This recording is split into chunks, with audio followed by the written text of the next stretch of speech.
Hey, I'm Jess. And I'm Alina. And welcome to Big Woof. Big Woof! Big Woof!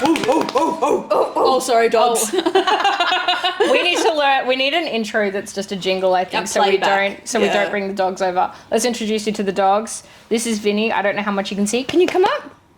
Here comes Annie. Come here, Annie. Yay! This is Annie. She is my 5-year-old. All right, this is Annie, my 5-year-old French bulldog. Oh, and Big Vin. And then come here, Big Vin. Vinnie. Come here, Vin.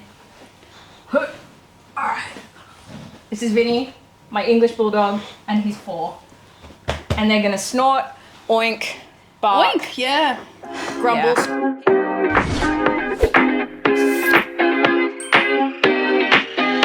Speaking of dogs. Today's episode is on feet. No. No, I think we decided on, it wasn't dating, it was relationships. Relationships, yeah. I think that's a broad enough topic we can delve into and get some good stories out. I feel like we have equally a lot of horror stories, a lot of good stories, a lot of things to say. We're Experience, stories, bitches lessons that bark. learned. We got stuff to say. Yeah, Big Woof. Bishes that bark. I don't know if we should be saying bishes or bitches. I like bishes, but it does feel very, very millennial. Like, I don't think... Bish feels millennial, doesn't it? That's what I mean, yeah. But we could say bitches. Yeah. Can we? I don't know. YouTube? Pretend that you didn't see any of the intro. Hey, you're listening to Big Woof, and we're 2 bitches that love to bark. Isn't that disgusting? Oh, yeah, I hate that. Switching it onto the presenter voice. Do you? Oh, you do it so good. I would never think you hate it. Oh, it just feels tacky. Oof. Life is tacky. What can you do? Yeah, go on. Relationships, I was gonna say dating, but like we could do the spectrum. Dating. The spectrum of relationships. There is. You got your friends. You got your family. You got your romantic interests. You got a dog toy. Yeah, I was gonna say the relationship with my 2 dogs. My dog's relationship with her chew rope, which is right in front of us. We'll see how it goes. Yes. Yeah. Give me a horror story. You said horror story. Did you have one then that came straight to mind? It did come to mind, and it's funny because the other day I was driving with my friend Caitlin, and we passed how do you even say this? Like a club, like an RSL type club. And I hadn't been there in years, and the last time I went was on a really bad first date where it was like years ago, but this guy was like, he's like, oh, I've just broken up with my girlfriend of 7 years, and now I'm living in a share house, and I'm drinking a carton of beer every day. And then he showed me a video of him like smacking his roommate with an ironing board, like on the butt, and I'm like literally like this, and I was like, what is happening? And then I was like, I have to go.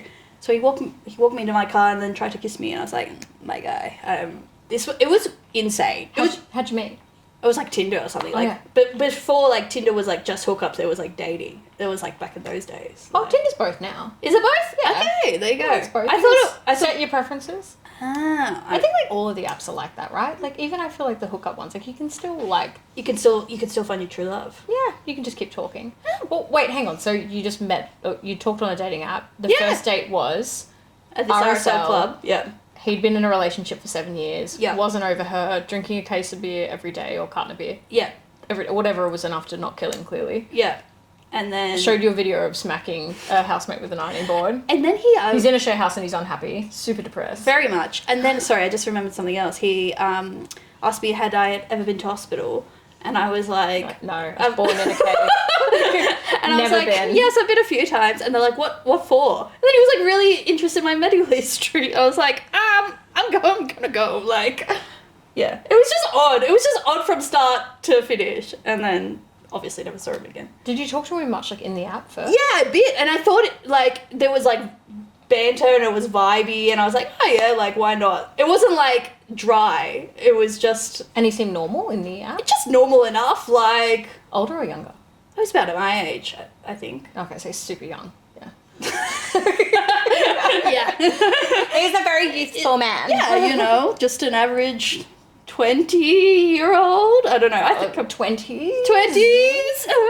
20-year-old man. No, it just sounds like kind of older behaviour. No, that's what the shocking part was very like, he couldn't have been older than 22 or 23 or something. 22, 23, and he's had a 7-year relationship. Yeah. Oh, Jesus. Well, I obviously didn't know until I rocked up to the club.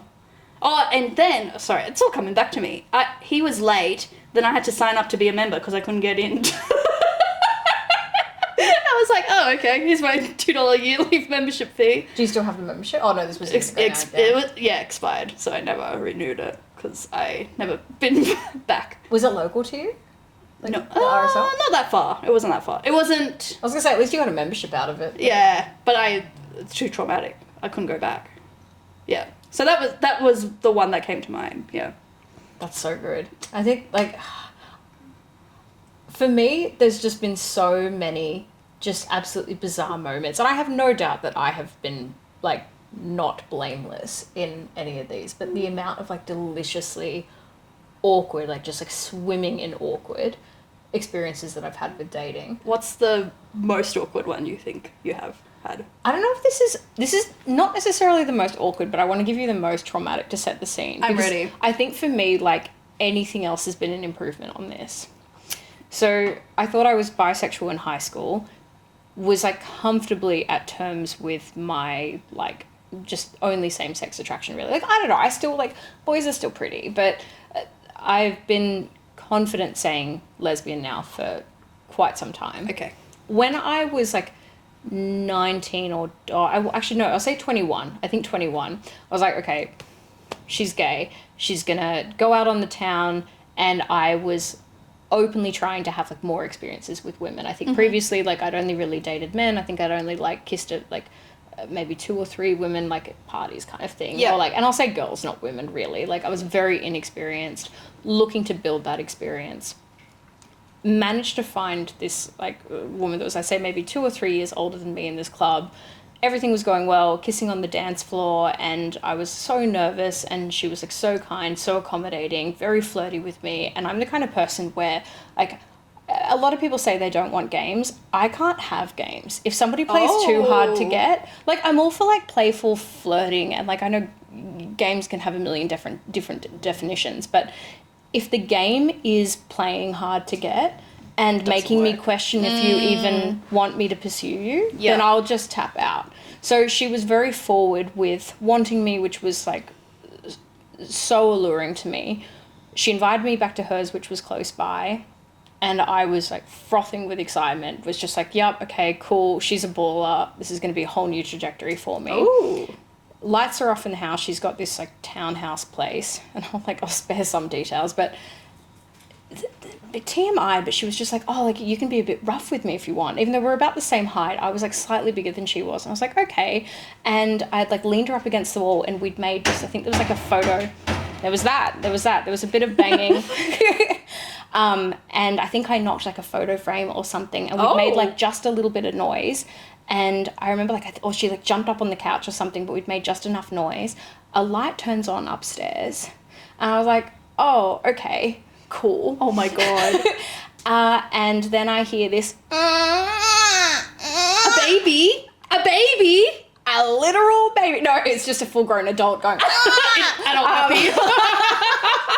What a freaking baby. Another light turns on, because it's townhouse, so where, like, the lounge room is, like, downstairs, and you can look up and you can see part of the stairwell and, like, the hallway to the bedrooms and stuff. I hear footsteps, and anyway, like, the baby noise stopped, but then a tired man in pajamas holding a baby leans over the banister, and he looks at the girl I was with and says her name and just goes, again? When I tell you the panic, and it's funny, I think when I tell the story to somebody that hasn't heard it before, because I'm a story repeater, bang, bang, bang. When I tell it to someone new, I have this moment of, like, oh yeah, this is, like, it is fucked up. Like, look, it's never stopped being messed up for me. That is insane. A literal baby. It gets better though. So I went into full internal panic.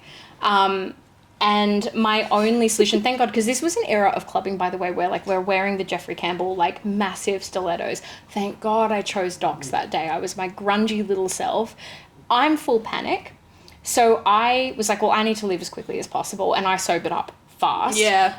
But I went forward rather than backwards. And rather than going to the front door like a normal person, I freaked out and I went to the door that I could see in front of me, which entered into their courtyard, which was fenced. But I thought, I'm just gonna stand outside? No, I was like, why let a fence stop me? So I climbed it and ripped my pants in the process. I remember my hands getting all scratched up and I could hear her like calling my name, and even with a little bit of hesitation because she couldn't remember my name, not fully. I think I cried later, but at the time I was just like angry and was like, oh, I need to get out of here. I need to get out of here. And I just remember going through, thank God she was close to the end, but I went through maybe 2 or 3 backyards before I got to the end. And this is like where Uber wasn't a thing. I think I had a taxi number saved, but like luckily like they were driving around the area. And I think I called one and was like, agent, speak to real person. I'm like trying to book one. They're like, where are you? And I was like, I don't know. So I'm like walking around in the dark, like looking for a street sign. And then I booked a taxi out of this random person's place that was like down the road and drove home. And I lived so far away from this person as well. It was like an $80-something cab ride home, which was at the time when I was a student at the time as well. It was so much money. That is a lot of money. So much money.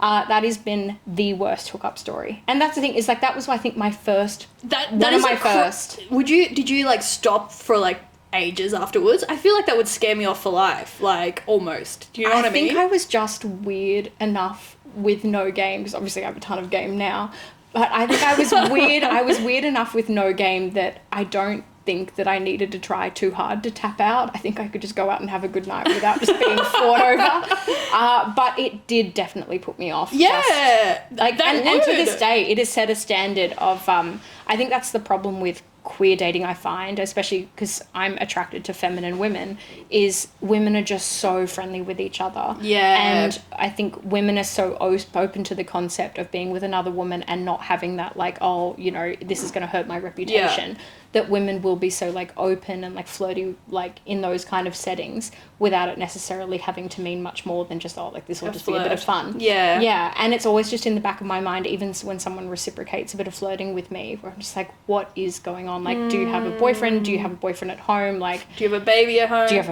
home? Actually, like, I think like, yeah, I was 21 and I'm guessing this person was maybe 23 or 24.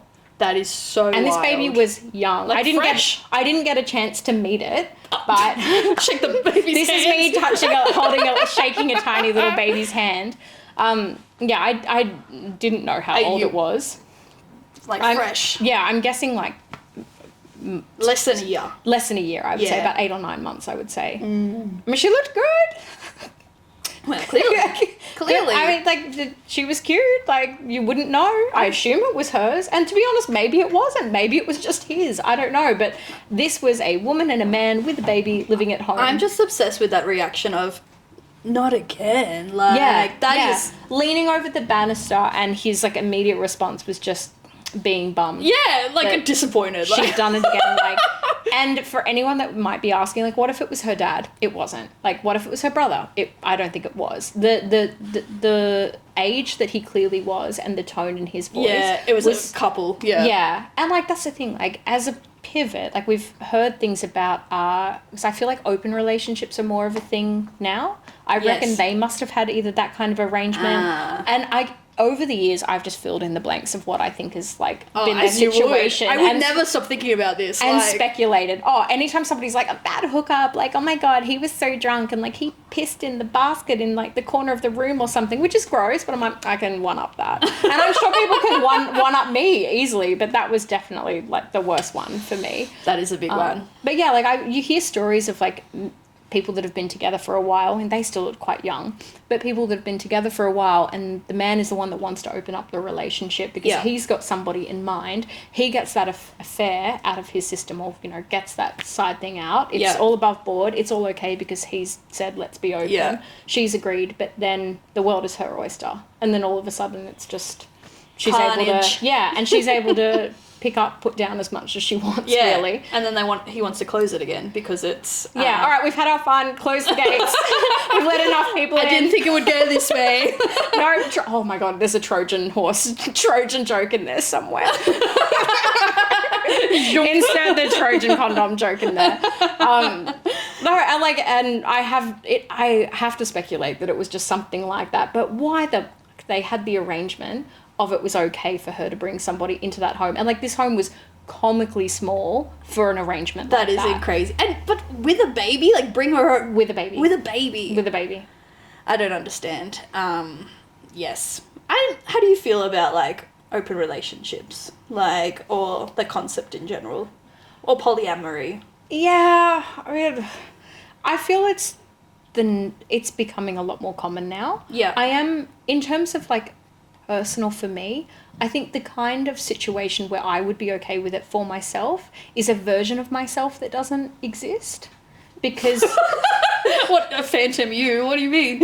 Like there's a 9 Inch Nails lyric which is, "Don't tell me about power corrupting a person. You haven't had enough to know what it's like." Oh, and okay. I feel that is applicable in some cases where if you are like rock star level famous, or just, you know, I feel like there's a certain group of people where I can understand that if people were my type throwing themselves at me constantly, I would have a very different opinion. And in a fantasy world where I've just got this endless fantasy choice. Line out the door. Line out the door. Everyone wants to sleep with Jessica. Then, yeah, sure, potentially I'm going to have it open because I'd be silly not to. Yeah, got it. The circumstances. But because I live in reality, unfortunately. For me, I would say generally no. It wouldn't work for me. I respect, for the most part, not fully, but respect for the most part I respect that people want to do their own thing and they're entitled to their own choices and lifestyle, but I am always skeptical of it actually working out. Yeah, I think I agree with your opinion. I think I've seen exactly the trope we just discussed, a man wanting to open it and then hating life, and then they get divorced or break up and whatever, and then so I've never seen it working out in a functional setting. I'd be interested to see if it could work, but I don't think it's for me. I think I'm not jealous, but I think I'm like possessive maybe in that way of just like the thought of someone I love being with somebody else. Like, you got me, like, I don't understand. Like, is that not enough? Like, I think I have like issues with sharing maybe is the best way to describe it. I think that's part of it. Like, it's an interesting, like, part of that for me is the concept of cheating and what you define cheating is. Because I'm always surprised by how people feel about cheating. How do you feel about cheating? Look, cheating bad. I have personally never cheated, but it is interesting the amount of like even film, TV, or when people talk to me about it, of what their definition of cheating is. Because we see it in film and TV as like the crossing the line is like a kiss or like actually physically sleeping with someone. I'm kind of more of the opinion that emotional cheating is worse. Oh. Not that like sex isn't good either, like to sleep with someone if you don't have that arrangement. But I feel cheating really needs to be the definition of anything outside of the relationship, like anything that's outside of what you agreed on is cheating. Because for some people, I feel like honesty is like the best thing. Yeah. Obviously. And I think if there was like relationships that you had at work, but you were forthcoming with like, oh, like I think this person's got a bit of a crush on me or whatever, if you deliberately keep that from your partner, flirt with them back at work, but then never physically act on anything, that would in a way piss me off. No, not in a way, it would. That would piss me off a lot more than my partner getting drunk and just making out with somebody at a party. Very interesting. Yeah. Do you agree? Like, I just, because that is like a secret that has potentially been building up for ages. Like, that like feels like almost like an emotional cheating to me, that if I would want a partner that I had to be comfortable to tell me like, oh, like, you know, there's this person at work, or like, you know, this happened or whatever, and feel comfortable to tell me rather than keeping something like that and potentially it being an ongoing relationship. Like, you know, you might work opposite somebody that you're attracted to, and like 2 years have passed, you've got a very strong friendship, you've always been a little bit flirty, and maybe the two of you at work have kind of always thought, oh, it's disappointing that this person has a partner at home. You're the partner at home, and this has potentially been building. Yep. They never physically act on it. It would still kind of hurt you to not know about it. Yeah, I agree. That would hurt you to not know about it. Do I think it's better or worse than someone physically acting? I don't know. I think that I think both are obviously bad. Both are bad, but I just think like if it was something was just like I just feel like not planning something and just like making out with a stranger, or like I think like sleeping with is different because there's a lot of choices that lead up to that point. But if you just kind of just like get drunk and just sort of like feeling yourself at a party, especially if you're not a big drinker or something, say it's like an office Christmas party or like you're on holiday or something, girls trip, someone flirts with you and you just sort of have a lapse in judgment. Yeah. And, you know, you sort of flirt with somebody or like you make out with someone for a bit and then you have that, oh, like what have I done? And then you tell your partner about it. That to me is just something that can be resolved, can be moved past, because you can workshop that. Not workshop, that sounds stupid. You know what I mean though? Like it just sort of feels like something that was just, it's an easier mistake to make, I think, though, than something that builds. Maybe this is a hot take. I think most cheating like can be worked through. I think it can, not everyone, but I think a lot of it, there's something missing in the relationship, or there's something going on that has allowed the environment for someone to cheat. Because like if two happy people are together, they're not going to cheat on each other.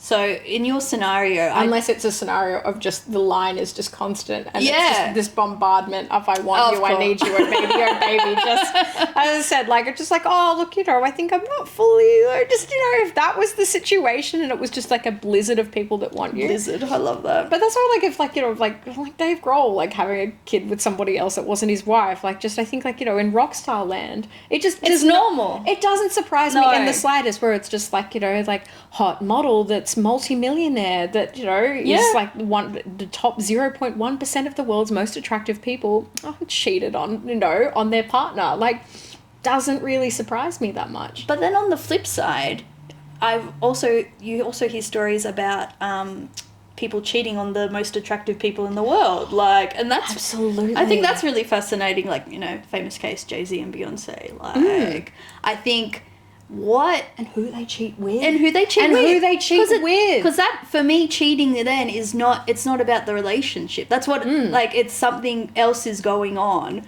because like, why would you cheat on the person? Everyone wants this person, and then you get them, and then you're like, I it's not enough. Like, it's not enough. I need something else. Like, I just don't understand. I kind of do in a way. My theory on that, like someone like Sabrina Carpenter, stunning. You still... I don't think so, but go on. Right. But like, look, societal beauty standards, like Sabrina Carpenter is beautiful. Okay, beautiful. Sure. And presents so well on stage. But I think people fail to see that is still a construction of image. You look at her prior to her fame. I think she was on, I don't know, I wasn't a Disney Channel kid, but I think she was on a Disney Channel show or similar. I don't know. I think she's got dark hair in it, but she's pretty, but she looks girl next door pretty. Yeah. Like the hair, the styling that's gone into the hair, like the tanning, like the professional makeup. And like that's something people forget about celebrities, especially when they're on camera on TV, is like there is hairstylists and makeup artists. Yeah. There is a whole team of people. Like something I remember reading a while ago that has always stuck with me is why celebrities look so good in plain clothing, like t-shirts and like jeans, is that they're tailoring everything to their bodies. Like it's made for them. Yeah, if we're going to Kmart and we're getting a pair of pants that does technically fit but bulges at the crotch or it's too tight on the bum, like, you know, we'll just have to suffer. But they're the kind of people that can tailor something to your body and then that makes you look a million times better. But we, the audience, are getting a curated image of them. Yeah. But at home, they're one place to shed all that and be themselves and actually be their authentic self. Like if she's just come out of a shower, she's not going to have that beautiful coiffed hair. You know, the makeup is not going to be on, and you know, she's done a tour or whatever, she's probably exhausted. Like, girl, how does that equal cheating? I think that when you start breaking down a celebrity into being or somebody famous, of the whole like, why would anyone cheat on them, we're looking at why would anyone cheat on them at the pedestal level. where they're at their best and they're most attractive and they're like, we believe they're most accessible. But the time that they would be giving their partner, we presume, is not their dolled up self. They're coming home, they're exhausted from the show, from filming, from the tour, whatever. They're stripping off the makeup, they've got ordinary hair, and all of a sudden this really unobtainable person is super obtainable and is a regular person at home. And I feel that is who you're cheating on. You're not cheating on this like media persona. But then begs the question, like, why do it in the first place? Yeah. But I think it's but why are you with the person if you don't like that person? Do you know what I mean? 100%. That is just a human being. Of course they're a human being. Like, I don't... That's... Oh, no.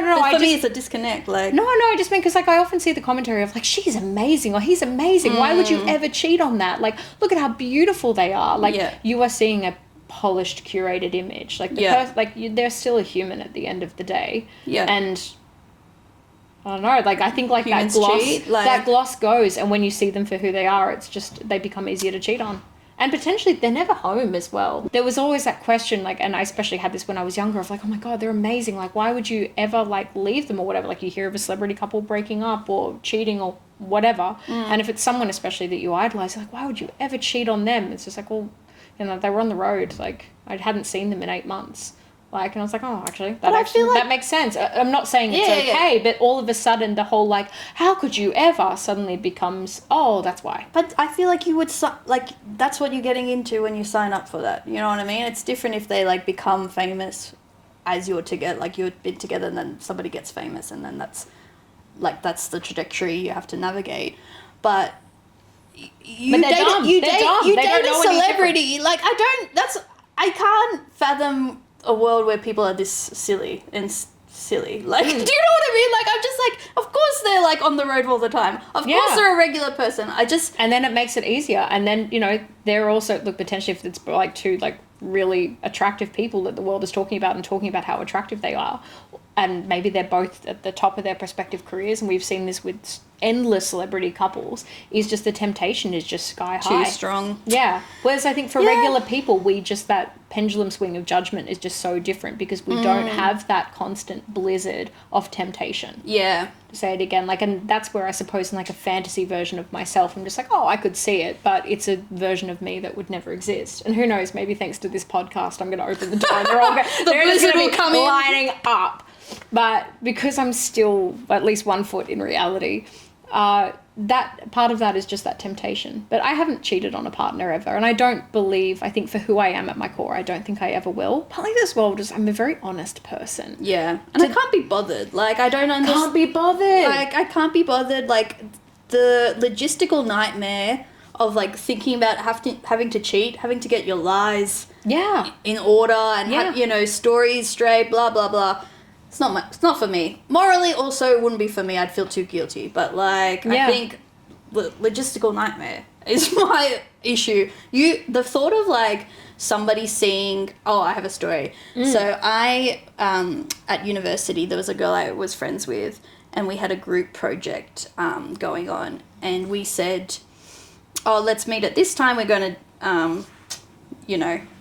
message and do this assignment, whatever. Sorry, my dog is like really violently sucking on her foot, so I'm just going to tell her to not do that. Girl, leave it. Sorry. No, that's okay. Girl, university. Yes, we had a group assignment and she's like, sorry, I can't do it tonight. My family is like, my mother's sick or something. I have to go look after her. And we're like, okay, whatever. And then I was driving to work. I worked at a bottle shop back then. And where? Bottle shop. BWS. Oh, hell yeah. Represent. 18 years old, recommending wines. People just want to buy something. Like, I did not know anything.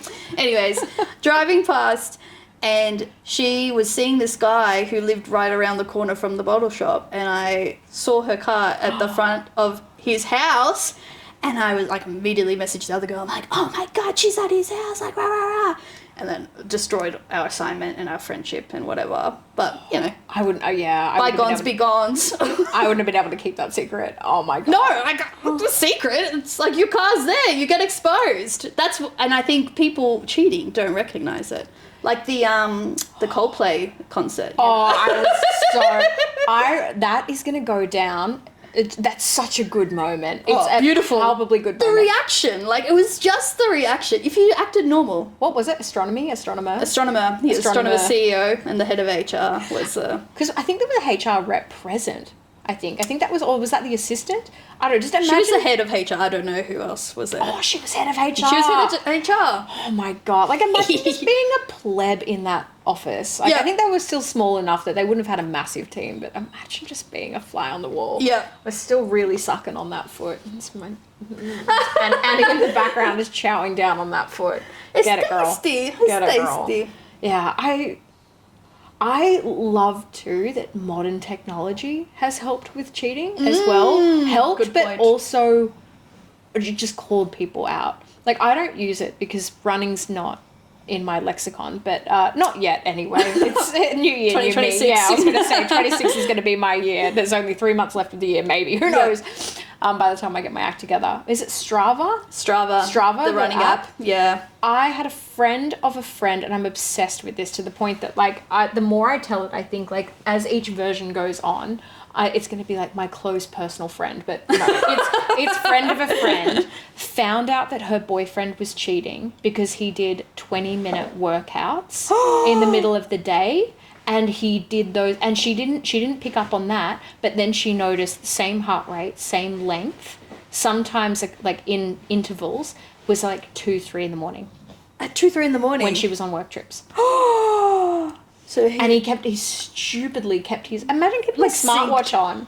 Like, it's like when people leave socks on. Take the socks off. It's just gross. I gotta get the workout count, you know? Yeah, but it was logging at his workouts. That's hilarious. It was like the spiked heart rate, and it was congratulating him, and I think he had some, I don't know if it like ranks you, like if, you know, like such and such has had like such a great week of workouts. Maybe this was like Apple like fitness or something. Yeah, like, I thought it was Strava, but it was some leaderboard rankings thing. Hilarious. Where it was congratulating him for working out, and it was just because he was cheating on his partner. That's crazy though, because if it was Strava, you have to like start it. So you have to go, I'm starting now to... You manually have to start. Yeah. Okay, this wasn't one that he manually started. Otherwise, the audacity of this man to be like, all right, it's 2 a.m, you've just come ready over. To go. Let me start this bad boy up. Oh my God. And then like, because doesn't it do like a tracking of like your... Where you go. Imagine it's just one dot. Yeah, exactly. That's I think it was logging at his home yoga.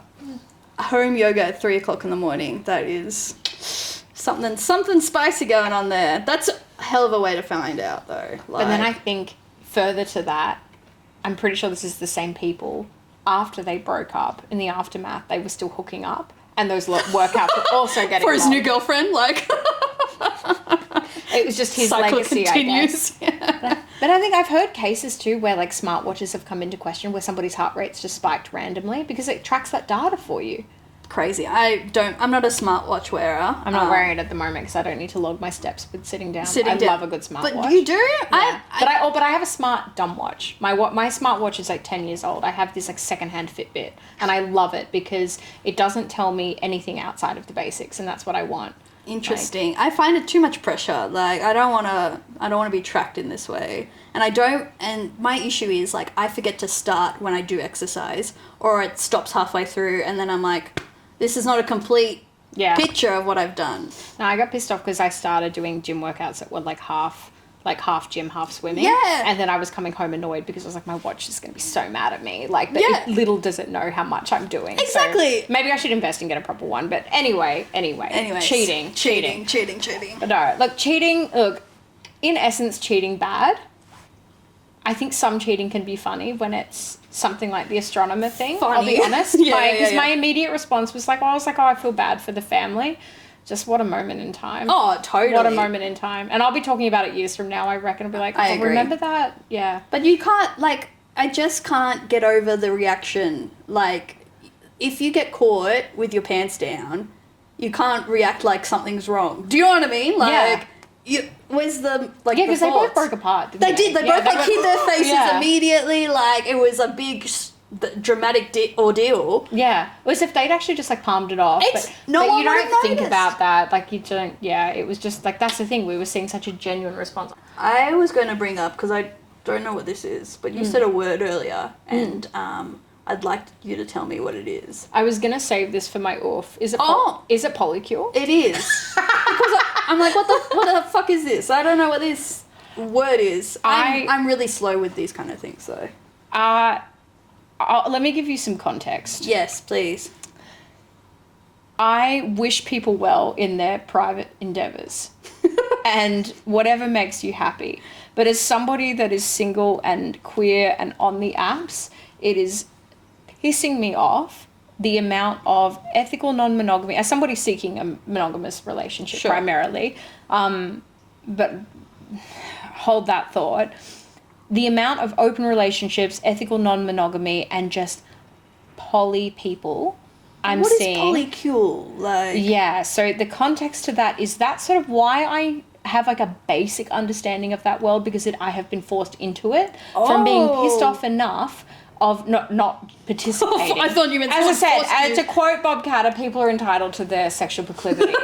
What a great man. What a great quote. Nothing further needed in that quote. People are entitled. What does he say? I ain't spending any time on it. I love it. That was such a vocal stem for me. Don't say that. That's my new one. Don't say that. Don't say that. Don't punch blokes in the mouth for saying that. I love him. What a dickhead. But you got to admit, though, he's bloody quotable. He's bloody quotable. Bloody quotable. Even just like seeing a clip of him would just like make me slip into a Australiana. Totally. And it makes me almost proud to be Australian. Do you know what I mean? Yes. I mean, I think if I was homesick, I'd be like, I know you spent a year overseas, and we've got to circle back to Polycule, because otherwise we'll just derail this train forever. But I know, I'm not sure what you did, and I'd love to find out later, but I don't want to deviate too much. But I will say, as much as Queensland politics kind of piss me off generally, because that's where all the bad eggs generally live, I will say, fuck, he's quotable. Very quotable. Bob Catter. Like, I don't agree with him generally, but you've got to admit, people are entitled. Clip. He was on my bingo last year or the year before for being eaten by a crocodile. Damn. Yeah. Well, I'm glad he survived, because now we got more quotes. But he did fight a crocodile man, like in a onesie crocodile suit on the escalator. I was like, I wonder if that counts. Maybe. I think low-key, yes. But anyway, so Bob Catter. Yeah, Bob Catter. People are entitled to their sexual proclivities. I'm not denying that. But don't fucking piss me off with just this blizzard of like, hey, well, I keep saying blizzard, where it's the word of the day. Note that down.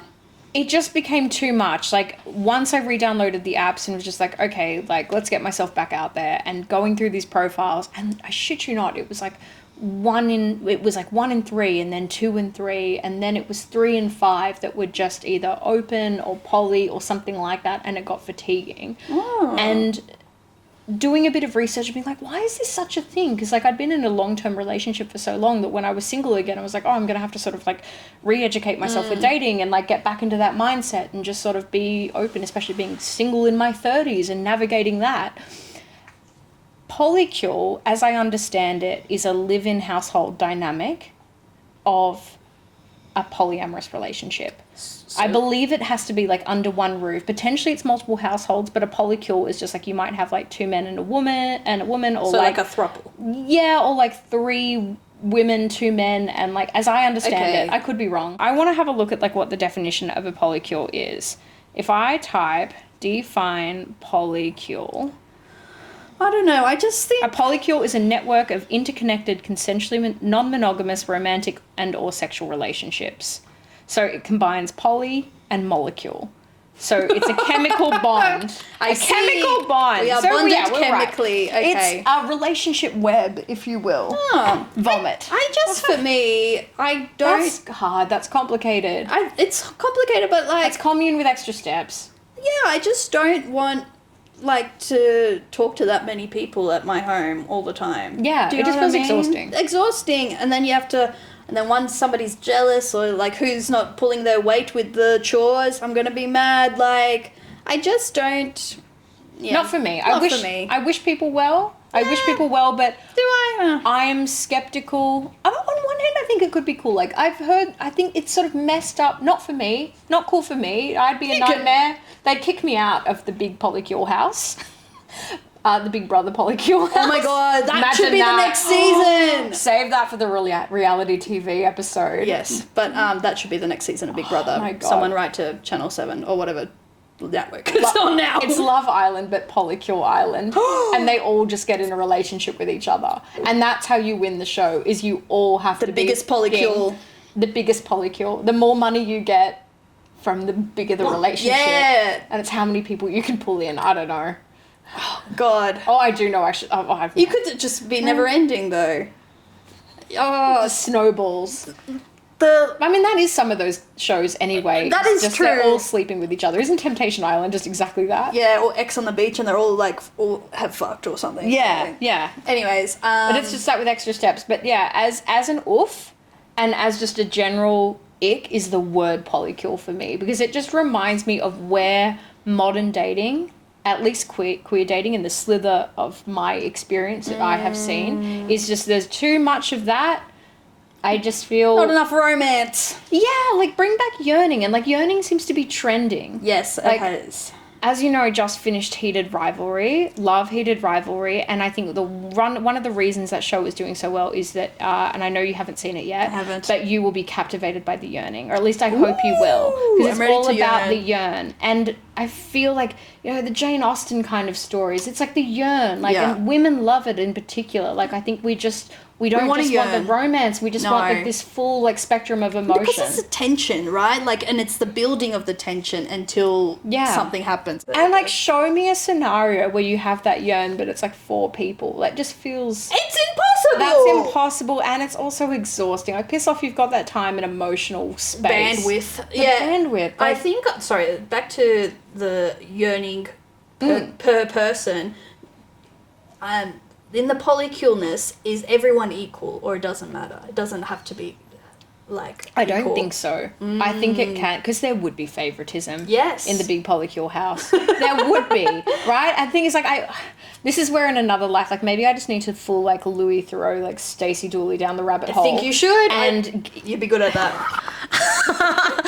Polycule people. Like, I just, you know. What's going on in the house? Sincerely, what the fuck? How does that work? Like, tell us. Yeah, I simply must know. It's crazy to me. Yeah, I just don't. I think I would have, putting myself, if there was a universe where I would be receptive to this and then open to trying to be in a polycule house, big polycule house, I just can't see myself being like, if someone was treated fairer than me, I'm like, well, hey, like, you spent Tuesday and Thursday together. What about me? Like, I just can't. If it wasn't fair, I would have none of it. Like, it's got to be even. Adjacent to that is, you know, there's like how some people's things are like an obsession with 9/11, or like what really happened, like with Princess Diana, and like was she murdered? Conspiracy. Yeah, or like somebody's got like a thing for like a particular cult or something. Yeah. Mine for ages on off, and I go through phases where like kind of like Mariah Carey and her Christmas Cave. One of mine is the FLDS, which is the Fundamentalist Church of the Latter-day Saints. What's his name? Warren Buffett? Warren Buffett. What's his name? The Bay Marie. Warren Jeffs. Warren Jeffs. And as far as I understand, he was one of like the FBI's most wanted men, and he's in prison now, and he is, at least was, I believe still is, controlling the sect from prison. Yeah, and they'll visit him and then pass things on. I have been so fascinated by that. Like, there's an expression I love, which is same planet, different worlds. And that is such a good example for me of just, we are on the same planet, but that is a world so far removed. And you'd think that, like, white America wouldn't really be... And I say white because, like, Caucasians are the ones to do something like that, really. Like, that's just... Are they Mormon? They're Mormon. Yeah. But I think it's mostly white, isn't it? Yeah, it's Mormon, but, like, hot sauce Mormon. Right. Like, it's extreme. It's extreme Mormon. I think regular Mormons don't want to be associated with, like, the polyamorous, like... Yeah. Like, not polyamorous, but, like, polyamorous, like, but not polycule, really. Oh, no, I suppose you could say that they were polycule. Now I think about it. Yeah, but they had multiple wives, and they all lived in the same village in the middle of the desert. Yeah, like, I don't know if they're Utah or Salt Lake City. Yeah, Utah, somewhere. Yeah. But I think, like, the FLDS, like, moved out even more remote. I'm so fascinated by that world and that relationship dynamic. Have you seen Sister Wives? I've seen the cover, I saw the trailer, and I remember thinking, this will piss me off, and I didn't It watch does it. piss you off, but highly entertaining. I loved Big Love with Bill Paxton. I haven't seen that. What? It was like Mormons, like modern Mormons, but like hiding the fact that they're like polyamorous and like he's got 3 wives and they keep it a secret. It's good. It got a bit too much, but it was good. But that was kind of like, I was always sort of curious. Like I've read like books on it. Like I think like Carolyn Jessup has a really good one. She's got 2 books on like escaping the sect. I think her first book is called Escape. But talking about like the relationship dynamics within the house and the wives getting jealous and like all the kids growing up together.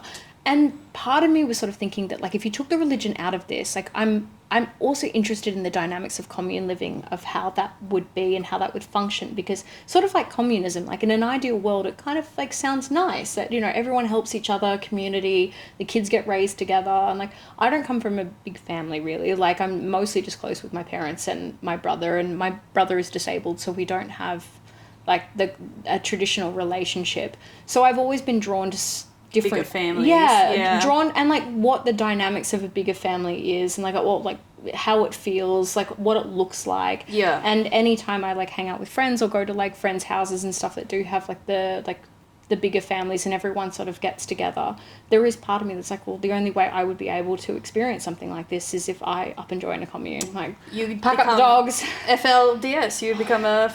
You don't become FLDS. I think you've got to be born into it. But there's communes, there's like spicy little garden commune, potentially, I could join. And sister wives, you could join. Sister wives? He divorced like 3 of the wives. Well, the wives divorced him. And then, so now he's got 1 left, so you can take the place. And in my case, like the older the better, really. Like if I was going to shack up, maybe like, I think I'd probably prefer older man to older woman. Interesting. Yeah, I feel like men are easier. Like, just, I don't know, I just feel like an older woman emotionally would want more from me. Whereas like older man, like, I'll just cook for him and just hope that he's in his like mid-80s and just sort of like fingers, just cross my fingers. Okay, well, you know, maybe that could be a future for you. Yeah, so that was like a barrage of imagery, but I find that interesting, the dynamics of like what that would be for the kids growing up like that. Yeah, from what I've read and what I've heard is like all of them hate it. Like yeah, and it's all like they don't want to pass that on to their kids, so they become, you know, monogamous and like most of them, like that's kind of their lives that they live, is like a more traditional monogamous like family, because the chaos of living in a house with that many people or living across multiple houses where you kind of, you know, help raise each other's families. I don't know, like it would be weird having, you know, 36 half siblings. And then like where's your own sense of identity? Exactly, you're part of the family and you're all like a, you know, bees in a hive trying to work to make the house work. And then when it's, you know, becomes unattainable because you have too many kids and too many mouths to feed, like these kids end up working, like paying for the like living, like what's that called when it's like forced parentization, I think, or something, where it's like kids grow up too quick because they have to look after the younger kids. Like, it's so funny you say that, because I think I don't know if this is a hot take, but I know many would fight me on it. I know some people will fight me on it, but I stand by it, is having more than 5 kids is selfish. Like, exception to maybe, like, if you've got really supportive grandparents on both sides and you've just got this, like, network of people. But if you are having more than 5 kids, the older ones are raising the younger ones, and you can't tell me different. Like, and that just doesn't feel fair. Like, when you see videos or you hear stories, even, like, people that I know that have come from bigger families. Because you've got 1 brother? I got 1 brother. My dad was one of 7 kids.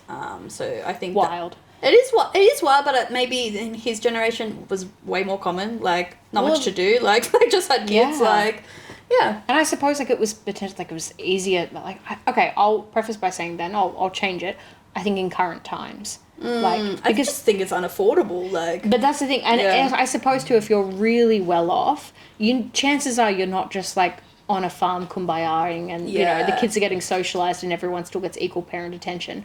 No matter what, you only have so much time in the day. Yeah. Kids need one-on-one time with their parents. They need to feel like an individual. More than, like, 5 kids, and the likelihood that there'll be, like, 1 kid in that group, if not a few, that will have maybe additional needs and challenges. Tell me that you would have the energy for all of that, really, without sacrificing something, especially if both parents are working full-time. Yeah. Personally, me, no. I've seen it done, but, like, I don't know. It's, Yeah. Yeah, I feel like the one successful one, there would have to be like 100 that are struggling in some way. Yeah, yeah. I think, I don't know, I think large families have pros and cons, you know. One of my favourite movies as a child was Chipper by the Dozen, and I... But it's blended families, right? They had 6 No, each. they had 12 kids. Oh. That was a different one with Dennis Quaid. Maybe I'm thinking of Brady Bunch. No, that is also possible. Because how many... Wait, it was like 3 or 4? In Brady Bunch? Yeah. 3, there was 3... Three on either side. Yeah. 3 sons, 3 daughters, and they became the Brady Bunch. No. But Cheaper by the Dozen was they just had 12 kids randomly. And I rewatched it recently and I was like, damn, yeah, these kids are neglected. Like, they're just like running amok, like... And that's a fictional movie, but like, you know. I was going to say that is a Hollywood movie. Yes. But just, I don't know, just on a serious note though, like I'm sorry parents, but fight me. Like, or if you're one of like 20 siblings and you feel you had a fair and even childhood, I'm sorry, I stand corrected.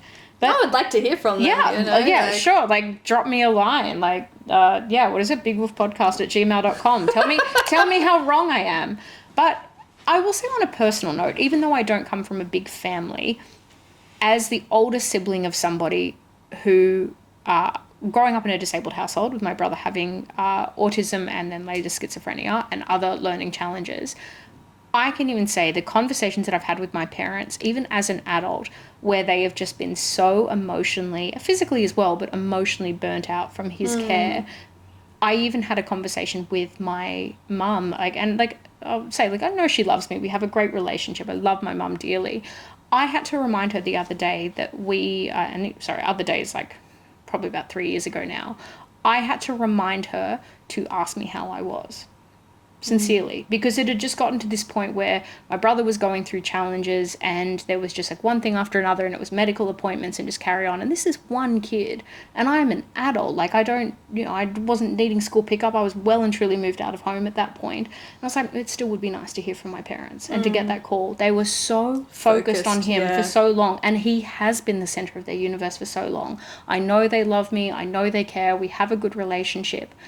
But I would be lying to say if it didn't affect me, and it strengthened my independence, and it's really made me feel now, and I guess a product of my upbringing, it's made me feel so passionate about how you need to give kids the proper time and to have that energy, and that the more kids you have, especially the older you get, you need to understand the risks that something could happen because disability is intense. It will require focus, and if you have a whole bunch of other kids that you also need to pay focus to, you better be damn sure that you're ready for them and ready to give them that one-on-one attention. Yeah. And it just feels kind of icky and selfish to me when people disregard that. Like it's very easy to put your focus into one kid if they need more. Yeah, so, but when you have multiple kids, it changes the family dynamic completely. Like but even aside from all the seriousness of it, or even personal experience, even just doing the math, which I'm not great at, but if a bedtime for younger kids is say 7:30 or 8 o'clock, and you're working until 5:30 or whatever, realistically, how much time are you going to give your kids during the week? I don't even think about how much I have to give these 2 ding-dongs, my 2 dogs. I give my dogs so much time. Even coming home and being like, God, I'm tired, but still got to walk the dogs and and that's dogs. Yeah. I think that's the key though. I think we can only imagine. And that's the hard part, I think. And because I'm also not a parent, but it's I can imagine as a parent, you'd have a whole different perspective, right? It's a tricky one. And then what happens if you just keep having twins? Or all those horror stories where just somebody they have... Yeah, or at least it was a pretty intense IVF situation, right? Though those kids are probably 30 now. Yeah, they're grown up. They be grown. They're 55. But even just having 1 or 2 kids and being one more, and then you have triplets. 10. Oh my God. And then they're like, oh no, Jess said more than 5 is selfish. Crazy. On that note... Should we do some oofs and woofs? Let's do some oofs and woofs. Oofs and woofs. Woof win. Woof win. Oof. Oof. Oof. Bad. Oof. Oof. I don't know why it's... Alright. Yeah, it feels it needs a whole little... In my mind, it looks really cool, but I can imagine it doesn't look really cool. But anyways. Okay, I want to go first. Yes, I was going to say oof. I was going to say oof was just the word polycule for me, but we've covered that. That is a big oof. Oof. I'm glad this didn't happen, but I had I had a girl try and break up with me. Luckily, we just had a conversation at a bar and it was fine. But she messaged me to have this conversation at home. Oh. Coming up, Annie. Coming to you, the oofs and the oofs. Okay. Listening now. Yeah. Oof is flowers for a breakup. Ew. Disgusting. That is disgusting. Disgusting. If this girl had had her way, she would have broken up with me by coming to my apartment with flowers to break up with me. Why? Because what the fuck? Like, you break up with me and then I have a visual reminder that what? I just sit on my table. And you know what's funnier too is that they were lilies. And I'm so glad. They last forever. Well, as far as I understand, I think it's lilies. Luckily I have dogs, not Funeral cats. homes. Luckily I have dogs, not cats, but lilies kill cats. What? So if I had cats, can you imagine, like, breaking up with someone, bringing them flowers, and then, you've killed their cat? No, I think lilies are funeral. Like, when someone dies, you give them lilies. Yeah, this relationship is dead. So, oof, flowers for a breakup. Although, oof, don't really like flowers for a first date or a date either. No, not for a first date. Don't give me something I have to carry that'll keep my hand. I know. I that's why that would be my also oof. I don't know, a gift for a first date. But you don't know me. Like, This is just a generic gift. I don't want a generic gift. I want something personalised. Yeah, chocolates, flowers. It just feels really cliche, unnecessary. Yeah, I agree. Like, flowers too. Like, and have you been given a gift for a first date? I have. And it was just, like, on the table for the whole date. And then what am I going to do? It was some chocolate. Which, you know, I understand the thought behind it and, you know, to show generosity and whatever, but for me it's unnecessary. Like, yeah. I got chocolates once and we had plans for after, and like we went for a walk and stuff, and I was just like, oh, I'll put these in my car. Forgot about them. Forgot about them for like 3 days, and it was like peak summer, so they gave me the gift of chocolate soup that I threw out. Well, you know, thanks, babe. Chocolate soup sounds delicious. Yeah, that would be an oof for me, as a gift, more generically on a first date.